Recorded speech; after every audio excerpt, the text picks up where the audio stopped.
Hello students. Our topic for today is multinational companies or global enterprises. Multinational word आप देखेंगे दो word से मिलकर के बना हुआ है, मल्टी एंड नेशनल। मल्टी का मतलब होता है मैनी और नेशनल मीन्स नेशन। ऐसी कंपनी जो बहुत सारे नेशंस में अपना ऑपरेशंस कैरी कर रही हो, that type of company is known as multinational company. That means उन कंपनी की ब्रांचेस अलग अलग, they have their subsidiaries or branches in various nations of the world. Multinational company को बहुत सारे नामों से जाना जाता है, ट्रांसनेशनल कॉरपोरेशन, ग्लोबल एंटरप्राइजेस और इंटरनेशनल एंटरप्राइजेस। जहाँ पर उस कंपनी का सेंट्रल ऑफिस हो, दैट मीन्स हेडक्वार्टर्स हो, उस पर्टिकुलर कंट्री को होम कंट्री बोला जाता है। और अलग अलग कंट्रीज जहाँ पर वो अपना बिजनेस कैरी कर रही हो, दैट मीन्स जहाँ जहाँ पर उसकी ब्रांचेस हों, उन्हें बोला जाता है host countries. So we can have a very good examples of multinational company. Everybody is aware. Reebok है, सोनी है, एलजी है, ये सारी की सारी मल्टीनेशनल कंपनीज के नाम से जानी जाती है। अब हम आते हैं फीचर्स पर मल्टीनेशनल कंपनी के। First feature is your giant size and huge capital resources.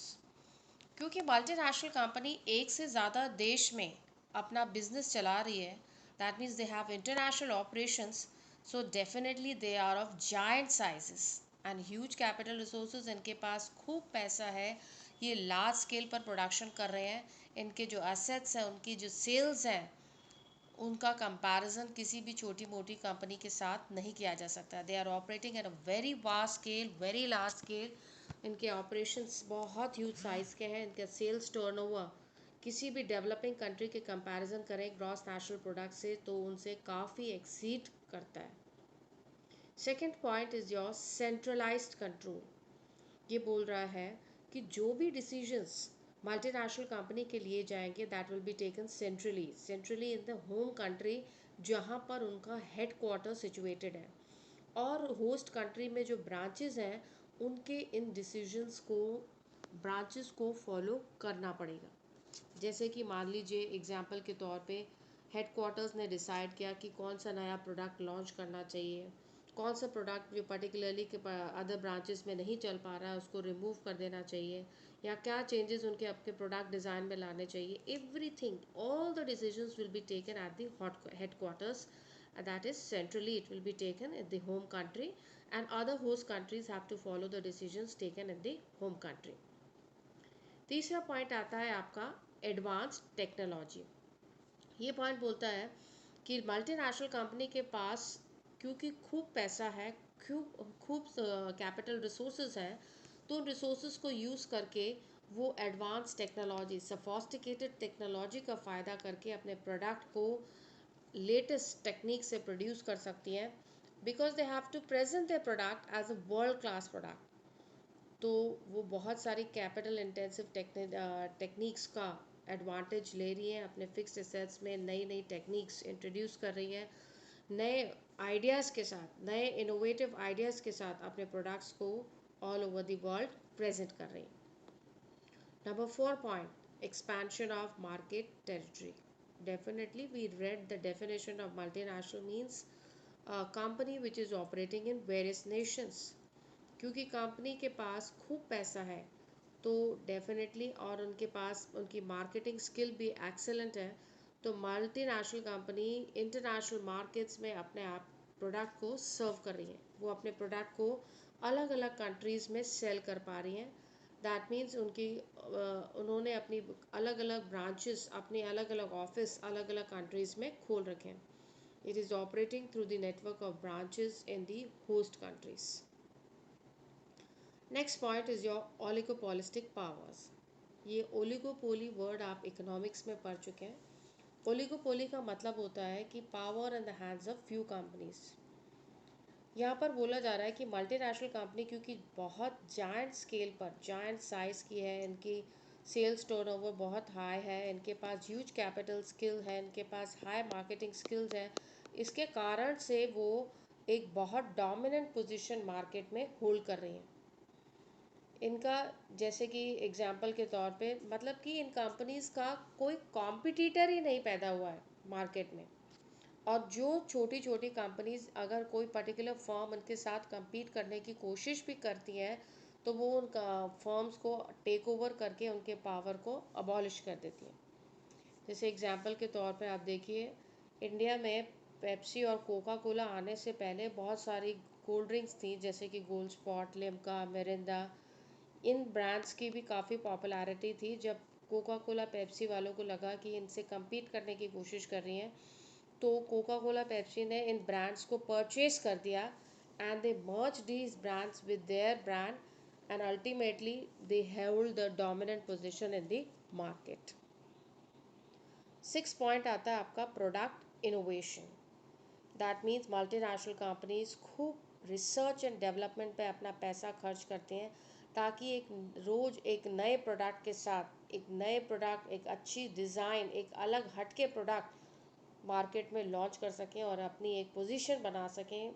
A product with latest technology, with sophisticated technology, and their product should be a world class product. 7वां पॉइंट आता है आपका marketing strategies. Multinational companies खूब पैसा product की marketing पर खर्च कर रहे हैं। That means they have huge funds which is spend on advertising, sales promotion technique.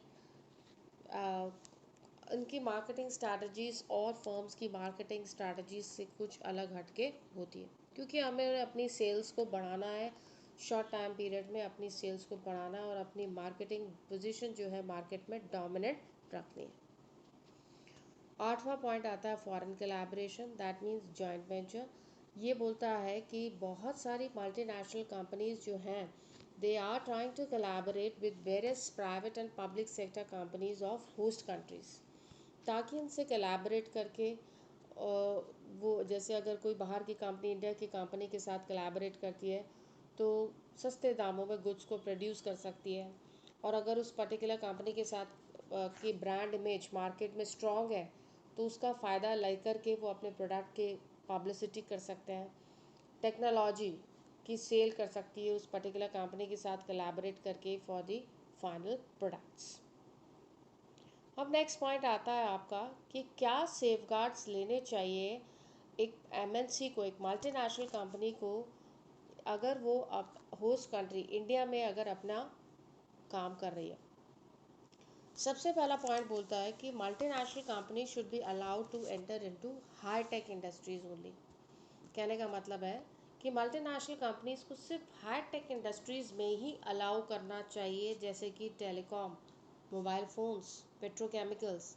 अगर छोटे मोटे बिजनेस में उन्हें अलाउ कर दिया जाएगा तो स्मॉल एंटरप्राइजेज जो हैं they will not be able to survive, क्योंकि ये इनके साथ compete ही नहीं कर पाएंगी। एग्जाम्पल के तौर पे आप देखिए, बड़े बड़े ऑनलाइन जायंट्स जो खुल गए हैं जैसे कि Amazon, they have high capital, और ये लोग high capital, huge capital resources होने के कारण बल्क में परचेज कर लेते हैं। और जब बल्क में परचेज करती हैं तो उनको सस्ते दामों पर, डिस्काउंट पे प्रोडक्ट की अवेलेबिलिटी हो जाती है, जिसके कारण से वो मात दे रही हैं बहुत सारी ऑफलाइन शॉप्स को। These offline shops are suffering. तो क्या हो रहा है कि लोग जो परचेज ऑफलाइन शॉपिंग करना लोगों ने बंद कर दिया है। Now they are being diverted towards the online giants. अब आता है हमारा सेकंड पॉइंट कि मल्टीनेशनल कंपनीज को डायरेक्ट फॉरेन इन्वेस्टमेंट लाना पड़ेगा। एक फॉरेन कंपनी जब इंडिया में इन्वेस्ट करेगी, कैसे कर सकती है इन्वेस्ट? कोई भी फैक्ट्री लगा सकती है, प्रोडक्शन प्रोसेस इंडिया में कर सकती है। और ऐसा कहती है कि ऐसा क्यों कहती है कि भाई करे एमएनसी इंडिया में इन्वेस्ट, ताकि इंडियन सिटीजन्स को भी एम्प्लॉयमेंट मिल सके, इंडिया गवर्नमेंट को भी फ़ायदा हो सके। फॉरेन डायरेक्ट इन्वेस्टमेंट से फॉरेन की करेंसी जब इंडिया में आएगी, फॉरेन करेंसी डॉलर्स जब इंडिया में आएगी तो क्या होगा, हमारे यहाँ के फॉरेन रिजर्व्स बढ़ेंगे। यहाँ पे आपको पॉइंट दे रखा है कि so that there is an improvement in balance of payment. Balance of payment का मतलब, बैलेंस ऑफ पेमेंट सिचुएशन क्या है, एक बैलेंस शीट की तरह अगर हम इसे बनाएं तो फॉरेन करेंसी आ रही है और फॉरेन करेंसी जा रही है। It's like this. अगर जो फॉरेन करेंसी हमारे देश में आ रही है वो ज़्यादा है कंपेयर टू फॉरेन करेंसी जो यहाँ से जा रही है, तो बैलेंस ऑफ पेमेंट सिचुएशन क्या होगी? फेवरेबल।